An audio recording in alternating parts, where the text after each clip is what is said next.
Hello, makers and fellow sewists. Welcome back to So What, a podcast where I hold your hands through your beginner sewing journey.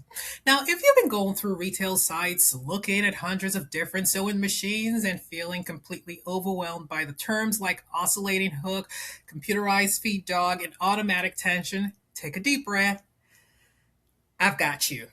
Be sure to watch this all the way to the end because I will be sharing one of the most heavily advertised sewing machine features, which is actually a useless marketing trap that jacks up the price.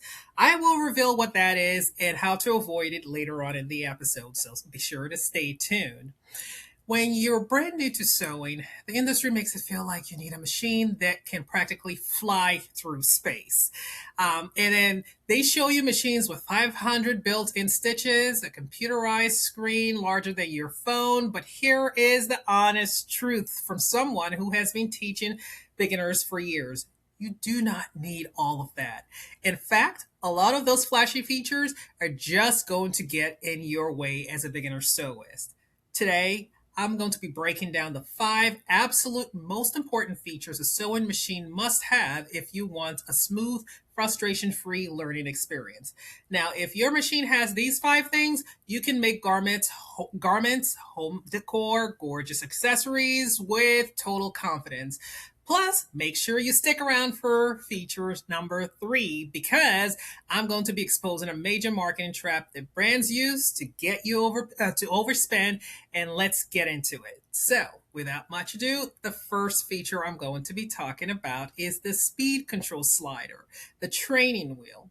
Now, the problem is most budget level mechanical machines only control the speed via the foot pedal. For a beginner, this might feel like driving a sports car with a hypersensitive gas pedal. You press slightly too hard and the machine races ahead at 100 miles per hour, causing crooked lines, and you panic. That is normal. That there's nothing unusual about that. I had the same feeling when I first started to sew. Now, a physical speed control slider on the body of your sewing machine, usually found on the computerized or mid-range electronic models, is the way to go. It acts as a governor because if you floor the foot pedal to the ground, the machine will only sew as fast as the slider is set. Usually, you will see a slider in the middle, and I'm going to put a video right there so you can see what that looks like. Set it to what I would call the turtle speed. The turtle speed is it goes smooth and it goes slow, and no matter how many times you press down or how hard you press down when navigating tricky curves, it just goes at the speed and the slowest possible speed. This helps when you're navigating tricky curves, corners, or thick seams. And you can push it to rapid speed for long, easy, straight ways. So if you feel you're more confident now and you can continue to sew, you feel confident about your experience and your skills, that's when you start to slide things through. So as a beginner sewist, you want one that has that little slider because it ensures that you don't jerk up every time your machine goes too fast or stress out because you feel like you're going to stitch in a weird curvy way that it shouldn't be, especially when working with a straight stitch. Having this thing here builds confidence and it helps with your hand-eye coordination at your own pace. I teach sewing online, and a lot of times I tell the new students who are learning to sew or who are on a new sewing machine for the first time, don't feel the need to rush things. Take your time and just work through it. Put it at the slowest speed. For me, I have a brother machine, which I typically teach with, but a Singer machine is just as good. A Janome machine is just as good. Bernina, if you have that, those are all great machines that you can use. But make sure if you're starting out as a beginner sewist, you move in that little button all the way to the slowest possible area because that is all you need. You just want to make sure that you're starting at the right speed. And honestly, this is one situation and one instance where I say slow and steady absolutely wins the race because as long as you're going slow, you're going to be able to take your time, and it's also easier to catch mistakes as they happen and course correct. Remember, I say for every sewist, one of the most important things you should have is your seam ripper sitting right next to you. So if you're sewing and you make a mistake, you have it at the slowest speed, it's much easier and you feel more calm when you can stop your machine and then start to make any course correction you need to make. Now let's go on to feature number two. This is a top drop in bobbin with a clear cover. Now there's some machines that have a side bobbin drop bobbing casing. Some brother machines have it, some Singer machines have it. There are two main bobbing systems. You have the front loading one, which is hidden behind a metal latch plate in the front side. And then you have, the front loading one is usually on the front of your sewing machine. So I do have this little one here that I will show. So if you had a front loading machine, it would be somewhere close by the area there where you just load it to the front. And then if you have a top loading machine, it would be a drop before a metal latch plate on the top side. So it drops right into the needle plate area under a clear window.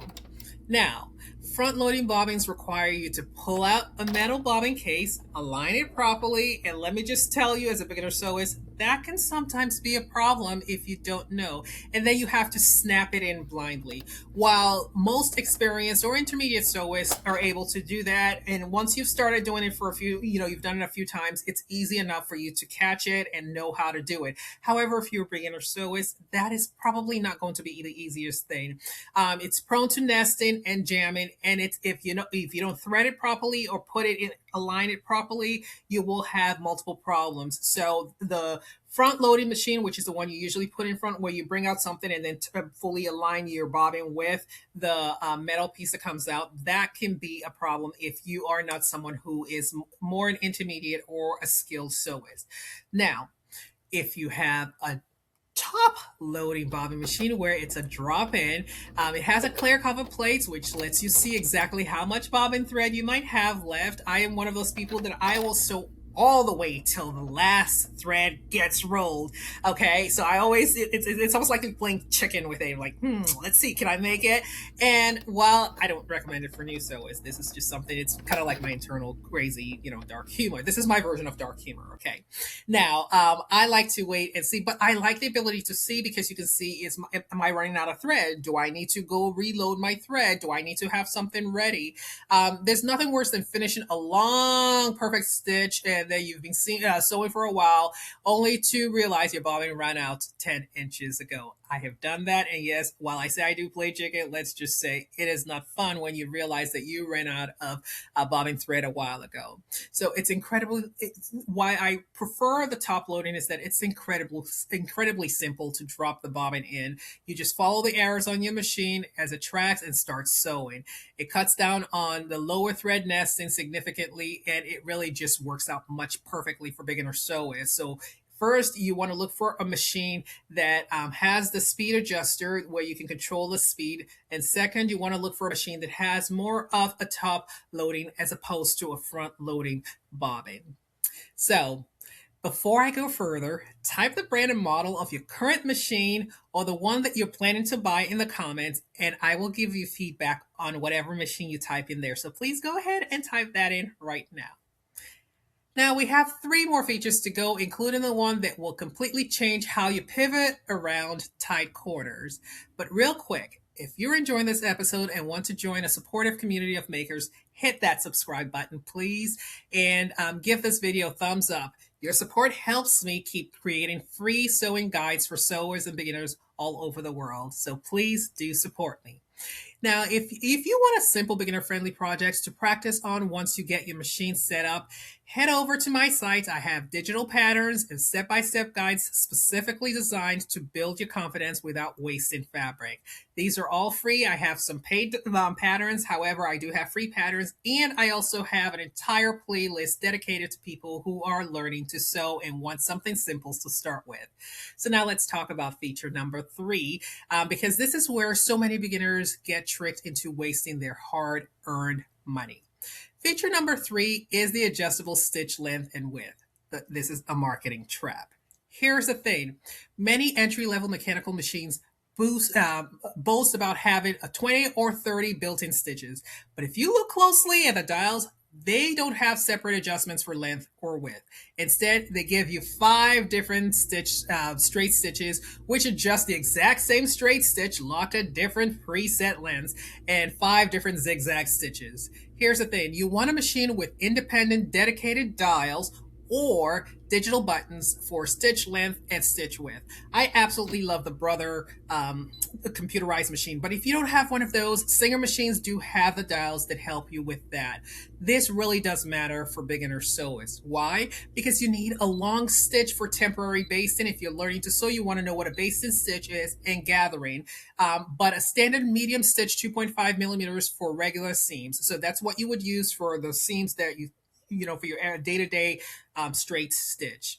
Essential, the stitch width is also essential for customizing your zigzag stitches when you're finishing in raw edges or sewing stretchy knit fabrics. So make sure that you have one where you can actually control the length and the width.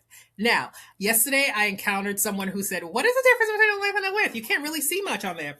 Let me tell you. Oh, this came up. Okay, so let me tell you the difference. The length of your stitch is the where it goes, the length, and it's usually the standard size is 2.5 millimeters. It's usually the point where the needle hits it to the next point where it hits it. So if you're doing a straight stitch and you have your needle poking here, here, the length between those needle pokes is basically the length of your stitch. Now, the width of your stitch usually comes into play when you're working with zigzag stitches or any stitches that have a design, because the width is where, so if you have a zigzag, the width is this, from this point to this point, and where it goes back and forth. And that's usually, again, you use your zigzag stitches for finishing off raw edges or for sewing stretchy knits. So don't fall for this stitch quality. Look for stitch adjustability. So you want to make sure you have one that gives you the ability to control both the length and the width of your stitches. So let's talk about the fourth feature. That's a free arm. That's a machine that gives you the free arm capability. Most machines have a removable plastic deck on the front, which usually doubles as your accessory storage box. So if you haven't seen it, it's right in front of your machine for Brother machines, and you can just slide it off and slide it back on. When you slide that place off, you're left with a narrower suspend metal arm or plastic arm. Though that allows you to adjust things, basically it matters because if you don't have that, you cannot necessarily control things. Like if you were sewing something really small, you're not going to have the ability to move it around on your sewing machine. Having the capability to move that and having that adjustability really does help. The adjustable free arm adjustability. So let's say, for example, you want to have a sleeve or attach a cuff or sew a circular bottom of a tote bag or have a pair of pants. You need to slide that tube of fabric around the arm of the machine so you don't accidentally sew the front and the back of your garment together. It's important, especially if you have a machine that does sewing and embroidery. That is another area where you need that space to give you the ability to work to have and rotate your fabric as you go around your machine. So I'm going to also put a video out there so you can see what that looks like. So here is an actionable tip.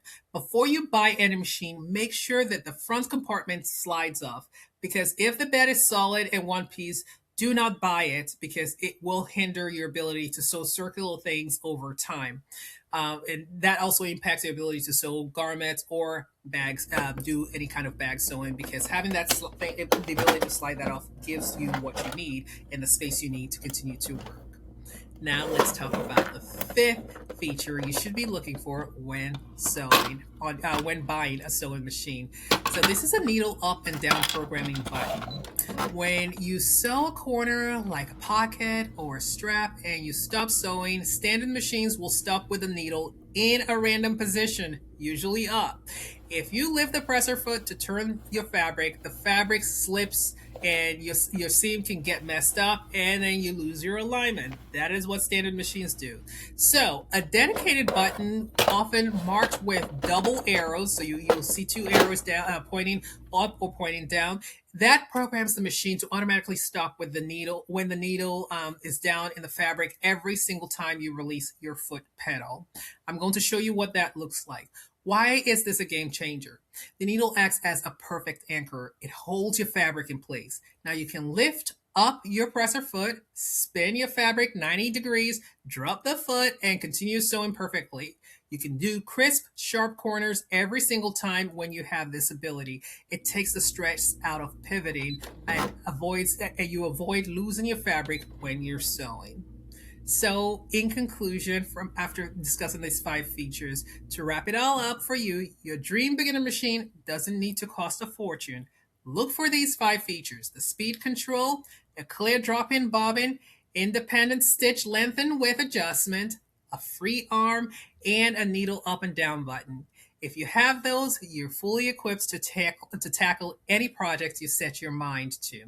Now, once you've had these 5 basic features, you can confidently sew any of your beginner friendly patterns like basic accessories or a tote bag without running into technical walls. Now, I want to hear from you. If you already have a sewing machine, does it have these 5 features? Leave a comment below with your machine brand and model. I'd love to chat with you and let you know if it's a good fit for your upcoming project. Thank you so much for hanging out with me on this podcast today. Don't forget to visit my website to check out my beginner friendly digital patterns. Keep practicing, and I will see you in the next episode. Happy sewing.